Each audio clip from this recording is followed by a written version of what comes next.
بسم اللہ الرحمن الرحیم۔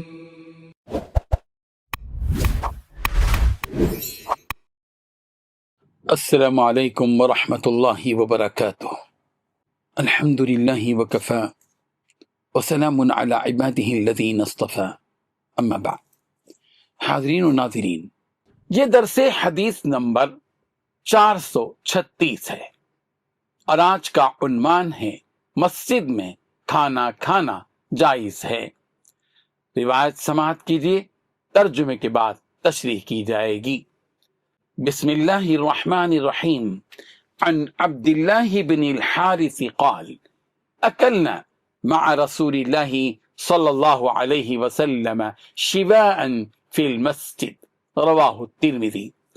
ترجمہ یوں ہے، حضرت عبداللہ بن حارث رضی اللہ عنہ سے مروی ہے، وہ فرماتے ہیں کہ ہم نے مسجد میں رسول اللہ صلی اللہ علیہ وسلم کے ساتھ بھنا ہوا گوشت کھایا۔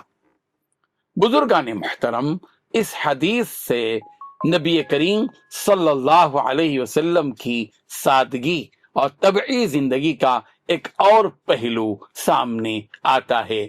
مسجد جو بنیادی طور پر عبادت کی جگہ ہے، وہاں صحابہ کے ساتھ پیغمبر کا بھنا ہوا گوشت تناول فرمانا اس بات کی دلیل ہے کہ مسجد میں کھانا اگر ادب اور پاکیزگی کے ساتھ ہو تو درست ہے، جائز ہے، خصوصاً جب کوئی ضرورت یا موقع ہو۔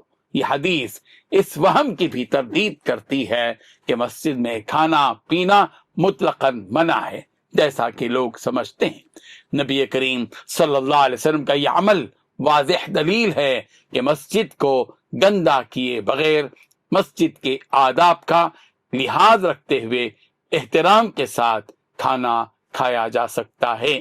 اللہ تعالی ہم سب کو عمل کی توفیق عطا فرمائے، آمین۔ وآخر دعوانا ان الحمد للہ رب العالمین۔